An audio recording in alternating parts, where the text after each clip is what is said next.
Mainit na pinag-uusapan ngayon sa ilang mga social media platforms, at ilang mga entertainment news sites, ang patungkol sa kung sino ang magiging panibagong leading lady ngayon ni Danielle Padilla, matapos ang muling pagpirma niya ng kontrata sa ABS-CBN at Star Magic.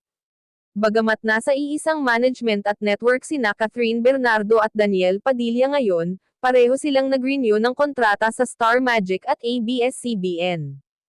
Nauna nang lumabas ang mga bali-balitang siniguro umano ni Catherine Bernardo, na hindi sila magkakaroon ng project na magkasama. Kaya naman, marami sa mga fans ng aktor ang naghahanap ng female actress, na babagay sa angking karisma ni Danielle Padilla.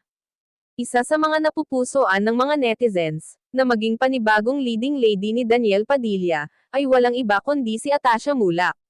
Si Atasha Mulak ay isa sa mga anak ni Aga Mulak at Charlene Gonzalez, na parehong magagaling na artista sa kanilang henerasyon.